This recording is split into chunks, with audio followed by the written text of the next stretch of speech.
నా ఆలోచనను, నా సంకల్పాన్ని నేను మన ఎమ్మెల్యే గారి మాధవి గారికి ఎప్పుడు చెప్తా ఉంటా. క్లీన్ కడపగా తయారు చేయాలా, ఒక అభివృద్ధి చెందిన కడపగా తయారు చేయాలా. ఈ 5 సంవత్సరాల్లో నువ్వు చేసినావు ఈ పనులు అని చెప్పి ఒక మార్కు వేయించుకునే విధంగా నువ్వు నిరంతరం పనిచేయాలని చెప్పి నేను చెప్తా ఉన్నాను. దాంట్లో భాగంగా స్వచ్ఛ కడప కార్యక్రమాన్ని ఒకటి డిజైన్ చేశాను.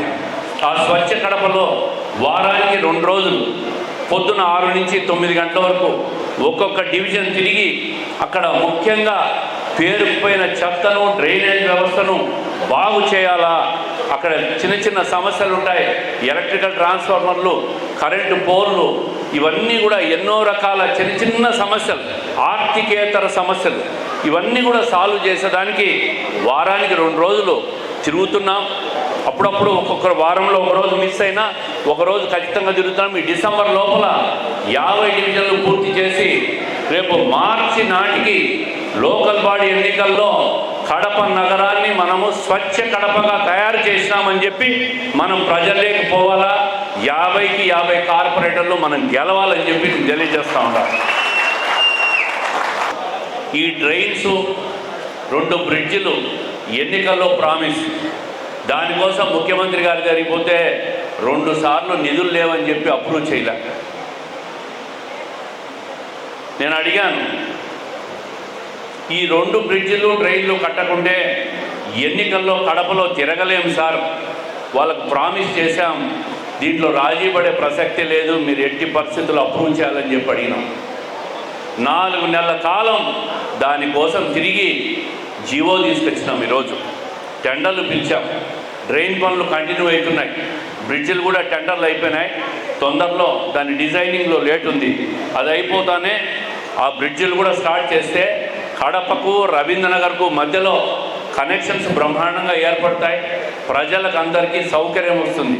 నేను అడుగుతున్నా, 20 సంవత్సరాలుగా వైఎస్ఆర్ కాంగ్రెస్ పార్టీ కానీ ఎమ్మెల్యేలు ఉన్నారు, ఎవరైనా దాన్ని పూర్తి చేయాలని ఆలోచించారా అని చెప్పి నేను అడుగుతా ఉండా.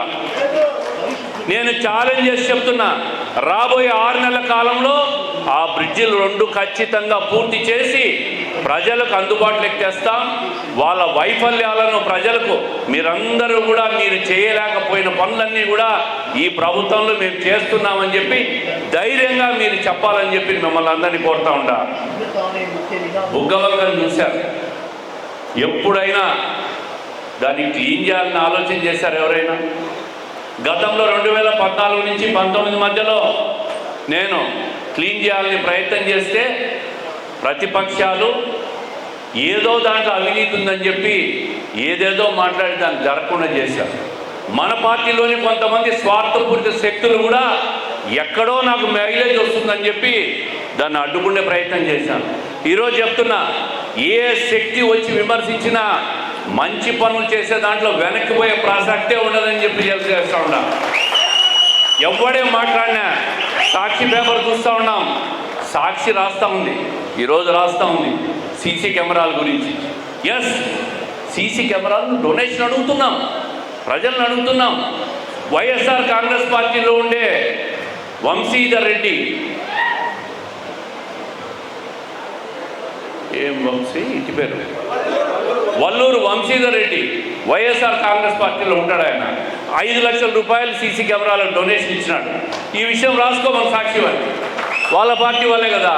వాళ్ళనేమన్నా మేము బెదిరించినామా, కొట్టామా, తన్నామా?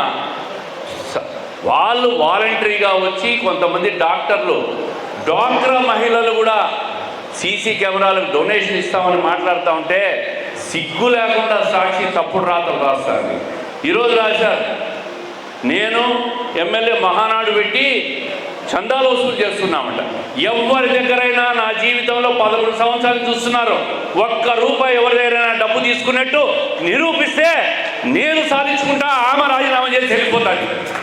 తప్పుడు రాసలు రాసే సాక్షిని లెక్క పెడతామా? అభివృద్ధి కార్యక్రమాల విషయంలో ఎవ్వడు ఎన్ని విమర్శలు చేసినా కడపను అభివృద్ధి చేసేదానికి వెనకడుగేసే ప్రసక్తే లేదు. దానికి ప్రజల సహకారం తీసుకుంటాం, ప్రభుత్వ సహకారం తీసుకుంటాం. ప్రైవేటు వ్యక్తుల సహకారం కూడా తీసుకుంటాం. నా సొంత డబ్బులు వెచ్చించేదానికి కూడా వెనక్కి పోనని చెప్పి తెలియజేస్తూ ఉంటా. ఆ రోజు 50 లక్షల రూపాయలు సీసీ కెమెరాలకు నా సొంత డబ్బులు వ్యయం చేసినప్పుడు సాక్షి రాసిందా? రాయలే. ఈరోజు రాస్తుంది. ఇట్లా మాటలన్నీ లెక్క పెట్టుకుంటామా? బుగ్గవంకలో పోయి సాక్షిని కూర్చొని అక్కడ పేపర్లన్నీ క్లీన్గా ఉంది ప్లాట్ఫామ్, ఆడబెట్టి కాల్చుకోమని చెప్పండి వాళ్ళ ఎన్ని